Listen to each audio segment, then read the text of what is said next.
جس نے بنو امیہ کی شاہ پر تاریخ لکھی ہے اور جو متعصب ترین فرد ہے، اس نے بھی اپنی تاریخ میں لکھا ہے کہ پیغمبر گرامی اسلام نے 9 ممبر اتروائے اور انہیں اوپر نیچے رکھا، اور 9 پالان اتروائے، انہیں اوپر نیچے رکھ کر ممبر تیار کیا اور پھر خطبہ دیا۔ اب اس سے پہلے کہ میں عرض کروں کہ پیغمبر نے کیا خطبہ ارشاد فرمایا، میں دست ادب جوڑ کر خود بھی اور بلکسر کے ان غیور بامعرفت باشعور دین کا درد رکھنے والے اور شب شہادت رسول اسلام جمع ہو کر سیدہ زہرا کو ان کے بابا کی شہادت کا پرسہ پیش کرنے کے لیے آنے والے مومنین کی طرف سے یہ سوال کرتا ہوں، یا رسول اللہ، اگر آپ کو اندازہ تھا کہ یہ افراد ممبر نہیں بنا پائیں گے تو جیسی آپ میدان خم میں غدیر پہنچے تھے، اگر آپ کو پتا تھا کہ آپ نے خود ہی ممبر بنوانا ہے تو آپ ان پالانوں کو اتروا کر ممبر بنا کے اعلان کر دیتے۔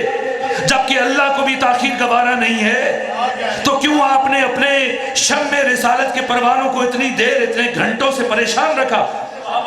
اس لیے کہ آپ رحمت للعالمین ہیں۔ یا رسول اللہ،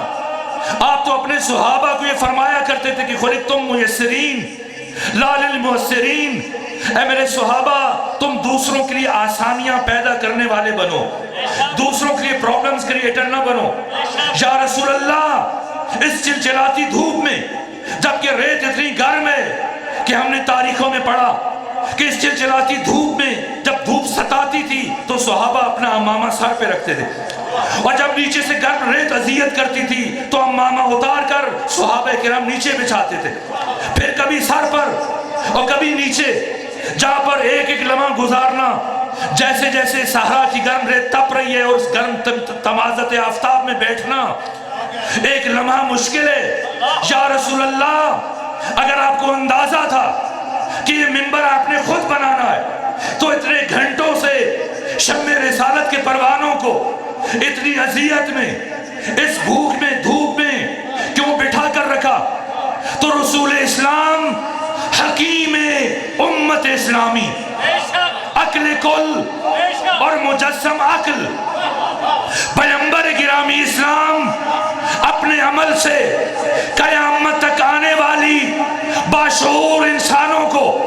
یہ پیغام دے کر جا رہے ہیں کہ دیکھو یہ میرے عزیز، میرے صحابہ یہ بہت محترم ہیں، ان کی بڑی خدمات ہیں، انہوں نے بڑی بڑی جنگیں لڑی، انہوں نے ہجرت کی، قربانیاں دی، لیکن آج میں قیادت، سیادت، امامت اور رہبری کا اعلان کروں گا۔ ان کی تمام تر قربانیاں بجائے خود، ان کا سارا احترام بجائے خود، لیکن آج قائد، رہبر، امام اور ولی کا اعلان ہونا ہے، اور قیادت و سیادت اور امامت اور رہبری کے لیے استعداد، صلاحیت، لیاقت اور قابلیت شرط ہے۔ یہ سارے افراد اپنے سارے احترام کے باوجود، یہ سارے افراد اپنے تمام تر احترام کے باوجود اتنی صلاحیت نہیں رکھتے کہ میرے بغیر ایک ممبر بنا سکیں،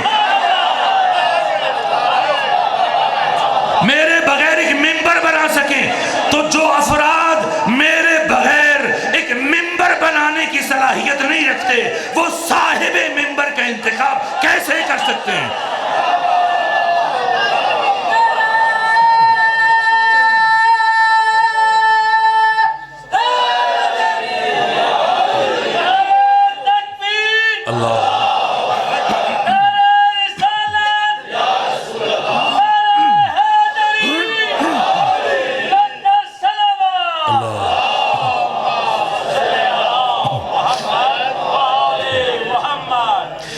جو افراد میرے بغیر ایک ممبر بنانے کی صلاحیت نہیں رکھتے وہ صاحب ممبر کا انتخاب کیسے کر سکتے ہیں؟ ممبر بھی میں بناؤں گا، صاحب ممبر کا اعلان بھی میں کروں گا۔ اور اب ختمی مرتبت گئے فراز ممبر پر اور کیا اعلان کیا؟ یہاں پر پاکستان کا شیعہ پہنچ کر رک جاتا ہے اور وہ یہ سمجھتا ہے، میں بھی دیکھتا ہوں ہر سال غدیر کے موقع پر 18 ذی الحج کو ذاکرین، خطبہ، پڑھنے والے، شعراء، ادیب وہ پڑھتے ہیں کہ یہاں پیغمبر نے علی کی ولایت کا اعلان کیا۔ اگر صرف علی کی ولایت کے اعلان پر دین نے مکمل ہونا ہوتا تو بہت پہلے ہو جاتا۔ کیا پیغمبر نے پہلی دفعہ علی کی ولایت کا اعلان کیا؟ اب سے پہلے ہزاروں دفعہ علی کی ولایت کا اعلان کر چکے۔ کبھی فرمایا جس جس کا دروازہ مسجد میں کھلتا ہے سب بند کر دو، صرف میرا اور علی کا دروازہ کھلا رہے۔ کبھی فرمایا علی کو مجھ سے وہی نسبت ہے جو ہارون کو موسیٰ سے، فرق ہے کہ میرے بعد کوئی نبی نہیں آئے گا۔ کبھی فرمایا حب علی جاکل الذنوب کما تاکل النار الحطب، علی کی محبت اس طرح سے گناہوں کو کھا جاتی ہے جس طرح سے آگ لکڑیوں کو کھا جاتی ہے۔ کبھی فرمایا کہ علی ممسوس فی ذات اللہ، علی سر سے لے کے پاؤں تک عشق خدا میں غرق ہے، معرفت خدا میں غرق ہے۔ کبھی فرمایا کہ لأوتین الرایۃ غدا رجلا کرارا غیر فرار یحب اللہ ورسولہ ویحبہ اللہ ورسولہ۔ اور کبھی کسی اور انداز میں روز روز قدم قدم پر جب انسان اس زاویے سے پیغمبر کی سیرت کا مطالعہ کرتا ہے تو اسے یوں لگنے لگ جاتا ہے کہ پیغمبر گرامی اسلام آئے ہی علی کی ولایت کا اعلان کرنے کے لیے۔ اپنی زندگی کا کون سا موقع جانے دیا پیغمبر نے؟ میدان غدیر میں، چونکہ وقت کم ہے بس میں اب آپ کی زحمتوں کو تمام کرنا چاہتا ہوں، اس لیے ساری تفصیلات سے گریز کر کے نتیجہ دینے لگا ہوں۔ میدان خم غدیر میں پیغمبر نے صرف علی کی ولایت کا اعلان نہیں کیا، ورنہ یہ آیت کبھی نازل نہ ہوتی۔ اليوم یئس الذین کفروا من دینکم، آج کے دن کافر مایوس ہو گیا۔ اگر کافر علی کی ولایت کے اعلان پر مایوس ہوا تو علی کی ولایت کا اعلان اس سے پہلے ہوا ہے۔ سورہ مائدہ کی آیت نمبر 55 جب نازل ہوئی تو پیغمبر نے فرمایا من کنت مولا فہذا علی مولا۔ تب کافر کیوں مایوس نہیں ہوا؟ آج کیا ہوا ہے؟ اليوم یئس الذین کفروا من دونکم فلا تخشوہم واخشون، خبردار اب ان سے نہ ڈرنا، مجھ سے ڈرنا۔ اليوم اکملت لکم دینکم، آج کے دن میں نے تمہارے لیے تمہارے دین کو مکمل کر دیا۔ وَأَتْمَمْتُ عَلَيْكُمْ نِعْمَتِي، علی تو ایک نعمت ہے اور اللہ فرما رہے آج کے دن میں نے اپنی ساری نعمتیں تمام کر دی۔ وہ ساری نعمتیں کون سی ہیں؟ علی سے لے کے مہدی تک۔ اب خطبہ غدیر آپ کے گھروں میں موجود ہے، اٹھائیے۔ خطبہ غدیر میں پیغمبر نے صرف علی کی ولایت کا اعلان نہیں کیا ہے، جیسے ہی فرمایا ان اللہ مولایا، اللہ میرا مولا ہے، وَأَنَا مَوْلَى الْمُؤْمِنِينَ، اور میں مومنین کا مولا ہوں۔ اور سنو فَمَنْ كُنْتُ مَوْلَاهُ فَهَذَا عَلِيٌّ مَوْلَا، جس جس کا میں مولا اس کی یہ علی مولا۔ اور یہ کہنے کے بعد پیغمبر رکے نہیں، آگے بڑھے اور فرمایا اور علی کے بعد علی کا بڑا بیٹا حسن مجتبیٰ، میرا وسیع، میرا جانشین، میرا خلیفہ، تمہارا امام ہے۔ حسن کے بعد حسین، پھر علی ذی العابدین، محمد باقر، جعفر صادق، موسیٰ کاظم، علی ابن موسیٰ الرضا، محمد تقی، علی نقی، حسن عسکری، اور سب کے گھروں میں خطبہ غدیر موجود ہے۔ آپ دیکھیں علی کے بعد خطبہ غدیر میں سب سے زیادہ ذکر کس ہستی کا فرمایا پیغمبر نے؟ امام زمانہ عجل اللہ تعالیٰ فروج شریف کا۔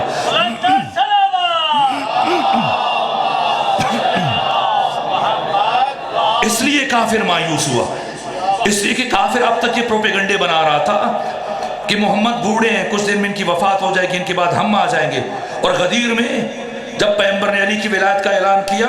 تو اگر علی تک رک جاتے تو وہ یہ ارادہ کر رہے تھے کہ اگر علی کو ہم راستے سے ہٹا دیں گے، نہیں بننے دیں گے، علی بن بھی گئے تو بھی علی 10 سال حکومت کریں گے، 20 سال، بالآخر یہ خلافت پلٹ کر گھوم پھر کر ہمارے پاس آئے گی۔ لیکن جیسے ہی میدان خم غدیر میں پیغمبر نے علی کے بعد علی کے 11 بیٹوں کی قیادت، سیادت، امامت، رہبری اور ولایت کا اعلان کیا، اب کافر مایوس ہوا۔ اب تو یہ خلافت کبھی ہم تک نہیں پہنچنے پائے گی، اس لیے اب قتل پیغمبر کے منصوبے بنائے گئے۔ اب پڑھیے تفاسیر قرآن مجید پڑھیے میرے عزیزوں، یہاں تک کہ تاریخی تمام کتابیں سب متفق ہیں، کوئی ایک مورخ ایسا نہیں جس نے اس واقعے کو نہ لکھا ہو۔ پیغمبر جب غدیر سے پلٹ رہے ہیں، راستے میں آپ کی سواری کو گمراہ کرنے کی کوشش کی گئی، جب اس گھاٹی سے پیغمبر گزر رہے تھے، لیکن جب بجلی چمکی اور اللہ نے ان 14 افراد کے چہرے بے نقاب کر دیے، ایک بہت بڑی شخصیت اسلام کی، میں ممبر سے نام نہیں لینا چاہتا، حذیفہ کو چونکہ پیغمبر نے یہ سارے نام بتائے تھے جو پیغمبر کی ناکہ کی لگام لے کے آگے آگے بڑھ رہے تھے، ساری زندگی جب تک وہ زندہ رہا جناب حذیفہ سے پوچھتا رہا بتاؤ ان منافقین میں جنہوں نے رسول کے قتل کا ارادہ کیا تھا میرا نام بھی موجود تھا یا نہیں تھا؟ حذیفہ نے کہا میرا پیغمبر سے وعدہ ہے میں نہیں بتا سکتا. تنگ پڑا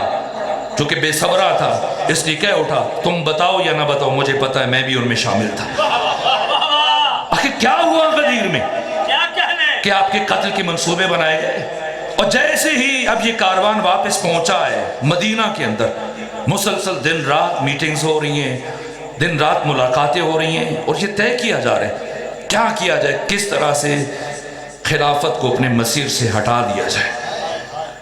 بس میرے عزیز میں تمام تر تمہیدات کو اور تفسیرات کو چھوڑ رہا ہوں کبھی عرض کروں گا اور بہت تفصیل سے بیان کروں گا لیکن آج بس اسی لمحے پر رک رہا ہوں. شب شہادت رسول اسلام ہے اور شب شہادت امام حسن مجتبیٰ ہے اور نبی زادی کی یتیمی کا آغاز ہے. میرے عزیزو پیر سے پیغمبر گرامی اسلام کی بیماری شروع جمعرات سے کچھ ایسا ختمی مرتبت کے کھانے میں ملایا گیا وہ نبی جو صحیح و سالم تھے اچانک جمعرات کے دن آپ کی بیماری شروع ہوئی اور جب بیماری شروع ہوئی تو 4 دن تک پیغمبر بستر پر بہت کم ہوش آتا ہے زیادہ غشی کی حالت میں. آخر ہوا کیا اچانک سے ختمی مرتبت مکہ سے حج کے بعد پلٹنے کے بعد ایسا کیا ہوا کہ پیغمبر کی صحت طبیعت اس طرح سے ناساز ہو گئی یہاں تک کہ جمعرات کے دن میں کہتا ہوں بیماری کا آغاز ہوا. میں نہیں کہتا امت نے زہر دیا بیماری کا آغاز ہوا اور اب پیغمبر نے ایک دوسرا کام کیا فرمایا جاؤ میرے لیے قلم دوات لے کے آ جاؤ تاکہ ایسی بات لکھ جاؤں کہ پھر میرے بعد ہرگز گمراہ نہ ہو سکو. میرے عزیزوں طبقات ابن سعد میں پڑھیے گا بخاری کی 2 جلد میں پڑھ لیجئے گا طبری کی 3 جلد میں ابن جریر طبری نے جو لکھا ہے 236 صفحہ پر پڑھ لیجئے گا کہ جب پیغمبر گرامی اسلام نے قلم دوات مانگا تو جو افراد موجود تھے انہوں نے پیغمبر کو آگے سے کیا جواب دیا شور اٹھا. 1-2 ایسے تھے جو کہہ رہے تھے قلم دوات دے دو اور ایک شخص جو سب سے زیادہ شور مچا رہا تھا کہہ رہا تھا ان الرجل لیہجر نہ اس شخص کی بات کو اہمیت نہ دو نعوذ باللہ یہ فرد تو ہزیان بک رہا ہے.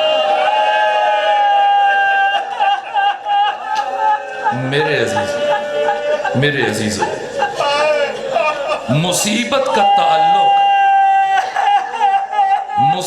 کا تعلق انسان کے احساس سے ہوتا ہے. ایک اوباش آدمی اگر گزر رہا ہو بازار سے اور لڑ پڑے کوئی دوسروں سے گالی دے دے اس سے زیادہ فرق نہیں پڑتا لیکن ایک شریف النفس انسان کی طرف کوئی ٹیڑھی نگاہ سے دیکھے اس کے لیے بہت کافی ہے. اور تمام تر نبیوں کا سلطان محبوب خدا جو عرش پر اللہ کا مہمان بنا ہے تمام تر عزتوں کا مالک محمد مصطفیٰ یہ ایک جملہ اس زہر سے بھی زیادہ سخت تھا جو ختمی مرتبت نے سنا اور یہ جملہ صرف پیغمبر کے کانوں سے نہیں ٹکرایا آپ کی بیٹی فاطمہ زہرا نے بھی سنا آپ کی زوجہ جناب ام سلمہ نے بھی سنا یہاں تک کہ شور اٹھا اور کہہ رہے تھے نہ ہزیان ہو گیا قلم دوات نہ دو یہاں تک کہ حجرے سے ام سلمہ نے آواز دی اور یہ بخاری کے الفاظ ہیں ام سلمہ نے فرمایا آخر کیا ہو گیا ہے بالآخر قلم دوات مانگ رہے ہیں اگر ہزیان ہو گیا جیسے تم کہہ رہے ہو تب بھی کیا ہوا کیا وہ تمہارا سر پھوڑ دیں گے اور قلم دوات تو مانگ رہے ہیں جاتے جاتے اپنی نبی کی اتنی سی خواہش پوری نہیں کر سکتے اگر تم قلم دوات نہیں دیتے ہم قلم دوات لے کے آئیں گے.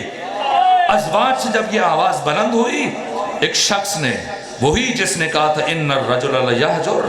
اب اس نے دوسرا جملہ کہا تم وہی یوسف والی خواتین ہو جن کے پاس مکر و ہیلا تھا، خبردار اگر کوئی حجرے سے باہر نکلا میں اچھا سلوک نہیں کروں گا۔ بس میرے عزیزوں، پیغمبر گرامی کے محضر میں اتنی بدتمیزی جن سے متعلق اللہ قرآن میں فرما رہا ہے لا ترفعوا اصواتکم فوق صوت النبی، کوئی اپنی آواز کو نبی کی آواز سے بلند نہ کرے۔ جب اتنی آوازیں بلند ہوئیں، اتنا دکھ ہوا، رسول اسلام کو فرمایا قوموا عنی، چلے جاؤ میرے پاس سے، اب میں تمہیں نہیں دیکھنا چاہتا۔ اب بیماری کا غلبہ ہے، بیماری بڑھ رہی ہے، یہاں تک کہ پیر کا دن آیا اور مولا متقین کچھ لمحوں کے لیے پیغمبر سے الگ ہوئے، ورنہ برابر سائے کی طرح ساتھ ساتھ رہتے تھے۔ کچھ لمحوں کے لیے جیسی الگ ہوئے، پیغمبر نے تکلیف محسوس کی سینے میں، نے کہا میرے حبیب کو بلاؤ، میرے حبیب کو بلاؤ۔ ایک خاتون نے اپنے باپ کو بلایا، جب وہ آیا